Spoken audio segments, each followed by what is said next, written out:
Nous débutons aujourd'hui l'étude du livre sans doute le plus fascinant de toute la Bible, le livre de l'Apocalypse. Nous allons partager ensemble sur le sujet de l'eschatologie, c'est-à-dire les événements des derniers jours, ce qui doit se produire à la toute fin.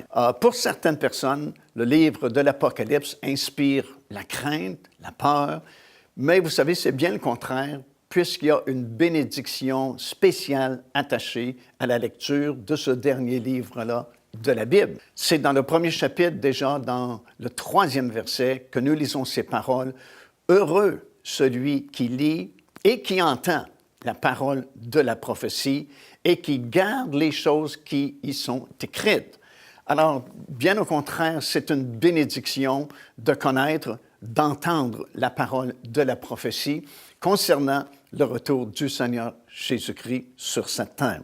Non seulement c'est une bénédiction de lire ce livre-là et d'entendre la parole de la prophétie, mais il y a une couronne de justice réservée pour ceux qui auront aimé son avènement. Alors, le livre de l'Apocalypse concerne les événements qui précéderont le retour du Seigneur Jésus-Christ sur cette terre et renferme également les détails, à savoir comment Dieu va établir finalement son royaume sur cette terre de façon physique, littérale, et comment Jérusalem deviendra le centre du monde et le siège du gouvernement de notre Seigneur Jésus-Christ. Évidemment, beaucoup de personnes savent que Jésus-Christ est venu dans ce monde il y a plus de 2000 ans maintenant, mais il y a encore beaucoup plus de gens qui ignorent que ce même Jésus doit revenir une deuxième fois sur cette terre. Et il y a plusieurs versets, évidemment, dans la parole du Seigneur qui parlent au sujet de cette deuxième venue du Seigneur Jésus-Christ. Par exemple, dans l'Évangile de Jean, dans le chapitre 14, au tout début, dans les quelques premiers versets de ce 14e chapitre, Jésus va expliquer à ses disciples qu'il doit retourner vers son Père là-haut dans le ciel, mais qu'il va construire une place pour eux.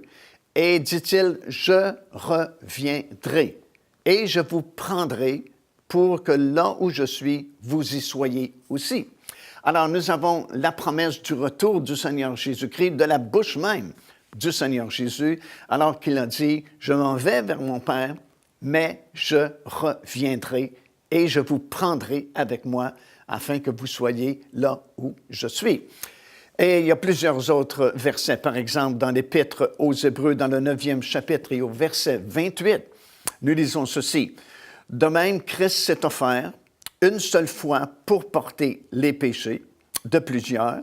Il apparaîtra sans péché une deuxième fois à ceux qui l'attendent pour leur salut. » Puis un passage vraiment très intéressant se trouve dans le livre des Actes des Apôtres, dans le premier chapitre, et dans le verset 10 et le verset 11 tout particulièrement, il y a des paroles vraiment très claires concernant le retour du Seigneur Jésus-Christ. Dans le livre des Actes des Apôtres, évidemment, nous sommes après la résurrection du Seigneur Jésus, alors qu'il a été crucifié sur cette croix sur la montagne de Golgotha. Il a été enseveli, mis au tombeau pendant 3 jours et 3 nuits, comme cela avait été prophétisé dans l'Ancien Testament. Et effectivement, après 3 jours et 3 nuits, le Seigneur est sorti vivant du tombeau, il est ressuscité. Et nous savons par la parole du Seigneur qu'il a vécu dans son corps glorieux avec ses disciples pendant exactement 40 jours. Et voilà que 40 jours après sa résurrection, il se retrouve avec eux sur la montagne des Oliviers, qui est en face de la vieille ville de Jérusalem, et il va leur donner ses dernières instructions, et alors qu'il va les bénir, la puissance de Dieu va venir sur lui, et soudainement, ils le verront monter dans le ciel jusqu'à ce que nuée le dérobe à leurs yeux. Et les disciples qui étaient là sur la montagne des Oliviers ont été tellement étonnés de ce phénomène qui venait de se produire sous leurs yeux, qu'ils ont resté figés vraiment sur la montagne des Oliviers, les regards vers le ciel. Et puis, il a fallu que Dieu envoie vraiment 2 personnages sur la montagne des Oliviers pour dire à ces hommes-là, « Hommes galiléens, pourquoi vous arrêtez-vous à regarder au ciel? Ce même Jésus, dans le texte original, c'est écrit, ce même Jésus que vous avez vu s'en allant au ciel, ben, il reviendra de la même façon que vous l'avez vu s'en aller. » Alors, nous avons une autre promesse ici concernant le retour de notre Seigneur Jésus-Christ. Et bien sûr, il y a de nombreuses autres références, de nombreux autres versets dans la parole du Seigneur mentionnant le fait que Jésus doit revenir une deuxième fois. Lorsqu'il est venu la première fois, il y a plus de 2000 ans maintenant, il est venu comme un agneau. Mais lorsqu'il reviendra, il revient comme un lion. Pourquoi? Parce que la première fois, lorsqu'il est venu, il était venu pour donner sa vie. Il était venu comme l'agneau de Dieu qui devait être offert en sacrifice sur la croix de Golgotha, afin, comme la Bible dit, que quiconque croirait en lui pourrait être sauvé. La Bible nous dit dans 1 Timothée, dans le 1er chapitre et le verset 15, que c'est une parole certaine et entièrement digne d'être reçue, que Jésus est venu dans ce monde afin de sauver les pécheurs. Alors déjà, vous savez, à notre époque, il n'y a pas beaucoup de paroles certaines et entièrement dignes d'être reçues dans notre monde. Mais voici une parole certaine et entièrement digne d'être reçue. Jésus est venu dans ce monde il y a plus de 2000 ans passés maintenant, afin de donner sa vie, afin que quiconque croit en lui ne périsse point, mais ait la vie éternelle. Et c'est pourquoi il est représenté dans la parole de Dieu comme un agneau, parce qu'il devait donner sa vie pour nous sur la croix de Golgotha. Mais lorsqu'il reviendra, ben, il va revenir comme le lion de la tribu de Juda. Pourquoi? Parce qu'il ne revient plus pour sauver, il ne revient plus pour donner sa vie, encore une fois, sur une croix. Non, la Bible dit qu'il revient comme un juge, il revient comme le roi des rois, le Seigneur des seigneurs, afin de juger ceux qui ont rejeté le salut qui leur avait été proposé en Jésus-Christ, et afin d'établir son royaume sur cette terre. Et c'est pourquoi il est toujours dépeint comme un lion, cette fois-là, lorsqu'il va revenir. De toute façon, la Bible est un livre vraiment rempli de prophéties. Écoutez ce que ça dit dans Ésaïe, chapitre 44, et au verset 6 et 7. Dieu dit, « Qui a comme moi fait des prédictions, qu'il le déclare et me le prouve, depuis que j'ai fondé le peuple ancien, qu'ils annoncent l'avenir et ce qui doit arriver. » Également, dans le livre d'Ésaïe, dans le chapitre 46 et au verset 9 et 10, nous lisons ceci. « Je suis Dieu, et nul n'est semblable à moi. J'annonce dès le commencement ce qui doit arriver, et longtemps d'avance ce qui n'est pas encore accompli. Je dis, mes arrêts subsisteront et j'exécuterai toute ma volonté. » Alors, il y a plusieurs versets comme ceux-ci dans la parole du Seigneur, nous prouvant que la Bible vraiment est un livre rempli de nombreuses prophéties. Dieu dit, qui est comme moi qui fait des prédictions, et ces prédictions s'accomplissent évidemment textuellement à la lettre. Il y a beaucoup de gens qui se permettent dans notre monde aujourd'hui de faire des prédictions, mais vous savez, tous ces gens-là se gardent toujours une marge d'erreur. Et souvent, les prédictions ne s'accomplissent pas de toute façon. Mais les prédictions, les prophéties qui sont données dans la parole du Seigneur se sont toujours accomplies textuellement à la lettre comme elles avaient été données. Certaines de ces prophéties étaient vraiment très particulières. Certaines de ces prophéties étaient vraiment très compliquées, très détaillées, mais chacune d'elles a été accomplie à la lettre comme elle avait été donnée dans la parole du Seigneur. Ce qui fait que la Bible devient la seule source infaillible de prédictions et de prophéties qui concernent différentes choses, qui concernaient autrefois la venue première du Seigneur Jésus-Christ dans ce monde. Vous savez, il y a de nombreux détails qui avaient été prophétisés concernant la mort du Seigneur Jésus-Christ sur la croix de Golgotha et de nombreuses prophéties aussi concernant son retour, sa deuxième venue sur cette terre. Certaines personnes disent même qu'un tiers de la Bible concerne des prophéties qui doivent s'accomplir. Et certaines parmi elles étaient vraiment très particulières. Par exemple, cette prophétie concernant Cyrus et comment Cyrus devait donner l'ordre de reconstruction de la ville de Jérusalem, sa muraille et la restauration de la ville. C'est dans Ésaïe, le prophète Ésaïe, le chapitre 44 et au verset 28, que nous lisons cette étonnante prophétie qui disait ceci. Dieu dit, « Je dis de Cyrus, il est mon berger et il accomplira ma volonté. Et il dira de Jérusalem qu'elle soit rebâtie et du temple qu'il soit fondé. » Voilà une prophétie vraiment très particulière, puisqu'au moment où Dieu va donner cette parole, Cyrus n'existe même pas. En effet, il va naître à peu près 250 ans plus tard, après que cette prophétie a été donnée dans la parole du Seigneur. Dieu dit, je dis à Cyrus, écoutez, le type n'existe même pas. Il n'est pas encore né sur cette planète, mais Dieu sait d'avance qu'il naîtra un jour. Non seulement sait-il qu'il naîtra, mais il sait de quel nom il sera appelé, Cyrus. Et non seulement il connaît le nom dont il sera appelé, mais il dira, Dieu dit, Cyrus dira que Jérusalem soit reconstruite et que le temple soit rebâti. Et nous savons évidemment par l'histoire que ce Cyrus est bel et bien né à peu près 250 ans après que cette prophétie a été donnée dans la parole du Seigneur. Et c'est lui qui a renversé l'empire babylonien de cette époque-là. Il y avait l'empire de Babylone, ceux-mêmes qui étaient venus à Jérusalem pour détruire la ville et puis s'emparer de tous les objets précieux du temple et les transporter jusqu'à Babylone. Et à l'époque, Babylone, c'était le grand empire mondial qui semblait absolument tellement fort que personne ne pouvait le conquérir. Et voilà que les années ont passé et les Perses et les Mèdes, comme nous savons, ont renversé la puissance de Babylone. Et ça s'est fait par Cyrus, justement, la nuit même où Belshazzar, le petit-fils de Nebuchadnezzar, qui était le roi de Babylone, qui avait envahi Jérusalem à l'époque, Belshazzar avait donné cette grande réception.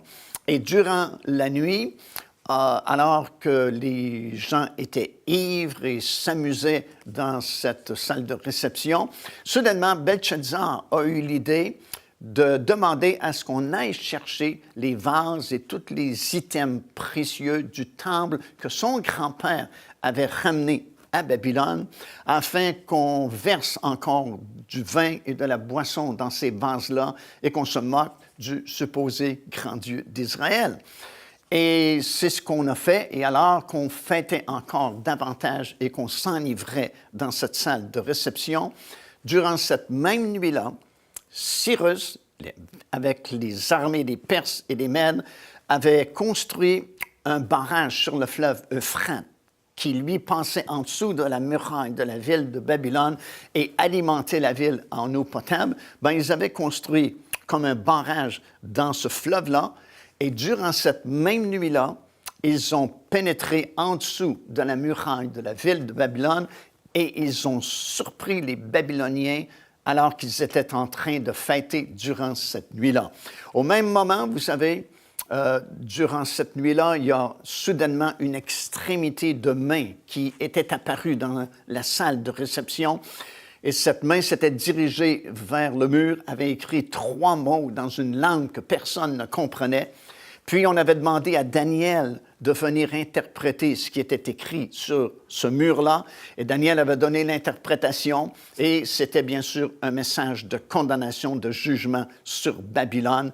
Et durant cette même nuit-là, Babylone est tombée et c'est Cyrus qui commandait les armées qui ont vaincu l'Empire babylonien.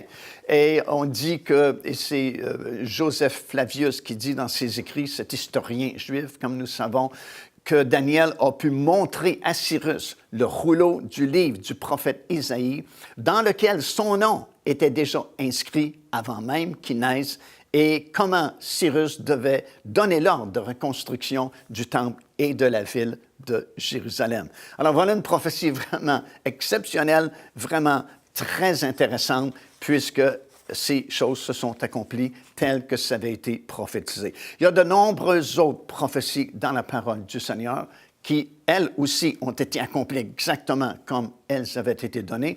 Par exemple, dans le livre du prophète Ésaïe, dans le chapitre 60 et au verset 10, le prophète Ésaïe avait écrit que ce sont des fils des étrangers qui reconstruiront la muraille de la ville de Jérusalem. Autrement dit, les murs de la ville de Jérusalem ne seront pas construits par des Juifs, mais ce sont des étrangers qui construiront la muraille autour de la vieille ville de Jérusalem. Bien, les murs qui existent encore aujourd'hui autour de la vieille ville de Jérusalem ont été construits par Soliman le Magnifique, quelqu'un qui appartenait à l'Empire ottoman, un Turc. Et c'est lui qui a construit les murs qui existent encore aujourd'hui autour de la ville de Jérusalem. Et c'est à la suite d'un songe qu'il avait fait. Et dans ce songe-là, il était comme dévoré par des lions s'il n'obéissait pas au commandement de reconstruire la muraille de la ville de Jérusalem. Et c'est pourquoi vous avez dans la muraille, justement, qui entoure la vieille ville de Jérusalem, la fameuse porte des lions, en souvenir de ce songe-là que Soliman le Magnifique avait fait. Alors la prophétie s'est accomplie exactement aussi comme elle avait été donnée. Une autre grande prophétie se trouve dans Ésaïe, encore une fois, le prophète Ésaïe, dans le chapitre 31 et au verset 5. Et c'est sur cette parole que Allenby, qui a libéré la ville de Jérusalem de l'Empire ottoman à l'époque, s'était fondé.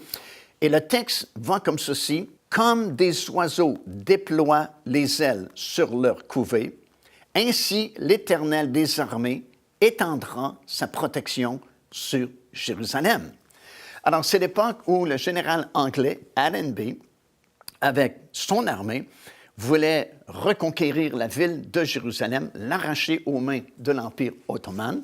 Et effectivement, il s'est rendu sur Jérusalem, mais il ne voulait pas engager un combat féroce avec des armes afin que la ville soit détruite, mais il a plutôt recherché la face du Seigneur et fouillé dans les Écritures pour trouver un verset sur lequel il pourrait s'appuyer pour que Jérusalem soit libérée sans qu'elle soit détruite.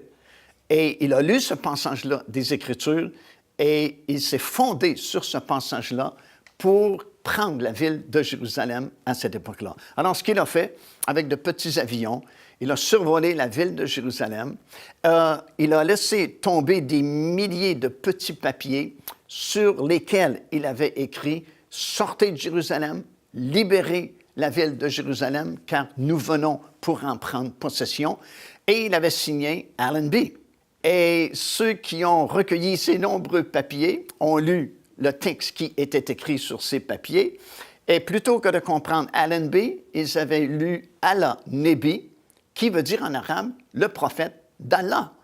Alors ils se sont dit, « Wow, un prophète d'Allah nous dit de sortir de la ville de Jérusalem. » Et croyez-le ou non, c'est ce qu'ils ont fait. Et la ville a été prise sans que des armes soient utilisées, comme Allenby voulait faire au tout début. Et cet homme est entré à pied, justement, par les portes de la muraille de la ville de Jérusalem. Et ainsi, la ville a été prise sans coup de feu, sans armes, exactement comme Allenby voulait faire.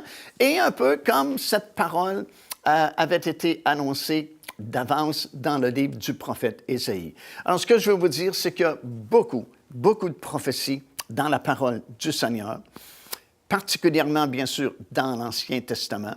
Et quelquefois, ces prophéties étaient vraiment très particulières, comme nous avons vu dans le cas de Cyrus, par exemple, mais néanmoins, même si elles semblaient difficiles à accomplir, même si certaines de ces prophéties contenaient beaucoup de détails, et vous savez, plus il y a de détails lorsque nous prédisons des choses, bien, plus c'est compliqué pour l'accomplissement, parce que c'est bien sûr, s'il y a beaucoup de détails, bien, s'il y a beaucoup de choses à accomplir, mais elles ont toutes été accomplies exactement comme elles avaient été données. Alors, le livre de l'Apocalypse, tout comme le livre de Daniel dans l'Ancien Testament, sont deux livres très intéressants parce que ces deux livres ont été écrits pour la dernière génération, celle qui vivrait juste au moment où le Seigneur devait revenir. C'est pourquoi ces deux livres sont super intéressants pour nous aujourd'hui, parce que grâce à tous ces signes qui se sont accomplis récemment,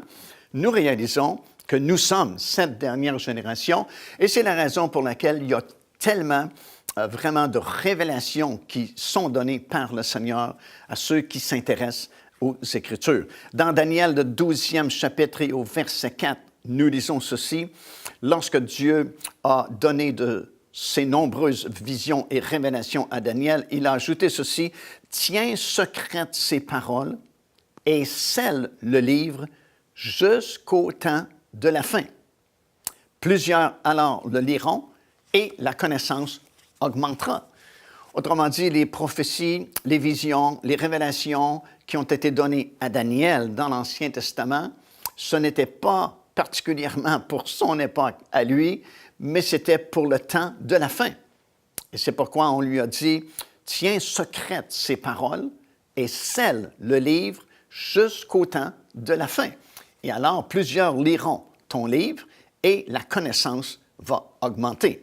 Alors, puisque nous sommes rendus à la fin, c'est pourquoi le livre de Daniel est compréhensible maintenant pour nous et nous pouvons avoir la révélation de ces nombreuses visions et révélations que le Seigneur lui avait données. Jamais avons-nous connu une époque comme la nôtre où les signes nous indiquant la proximité du retour du Seigneur Jésus-Christ sont désormais accomplis.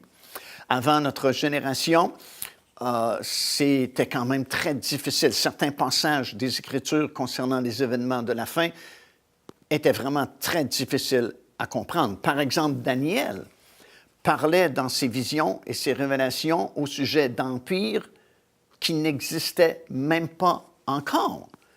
Lorsque Daniel, par exemple, a donné l'interprétation du songe de Nabuchodonosor, qui était le roi de Babylone à l'époque, et qui lui a expliqué qu'il avait eu ce songe-là, il avait vu une grande statue, et la statue représentait les différents empires mondiaux qui étaient pour se succéder à partir de Babylone, qui était la tête de la statue, jusqu'à la toute fin, alors qu'il y aurait une formation de 10 nations puissantes, desquelles sortirait cet homme que la Bible appelle l'Antéchrist. Plusieurs de ces empires mondiaux, lorsque Daniel a fait la description et a expliqué l'interprétation du songe de Nabuchodonosor, n'existaient tout simplement pas encore. Alors, c'était difficile aux gens de comprendre les prophéties de Daniel à cette époque-là. Le livre de l'Apocalypse, c'est un peu la même chose, puisqu'il a été écrit tout particulièrement pour la dernière génération, ceux qui vivront au moment où le Seigneur reviendra. Autrefois, il y a certains passages du livre de l'Apocalypse qui étaient vraiment très difficiles à comprendre. Les gens qui étaient sauvés croyaient quand même à ces prophéties, mais ne pouvaient pas vraiment les comprendre de façon rationnelle. On parle de 2 témoins que Dieu va envoyer durant 3 ans et demi, durant la période des 7 années de tribulation. Et ils auront de grands pouvoirs d'agir sur cette terre durant ces 3 années et demie. Et à la fin de leur ministère, l'Antéchrist aura le pouvoir de les tuer. Et non seulement va-t-il les tuer, mais ils n'auront pas de sépulture honorable puisque l'Antéchrist va laisser leurs cadavres pendant 3 jours et demi exposés au grand public sur la place de la ville.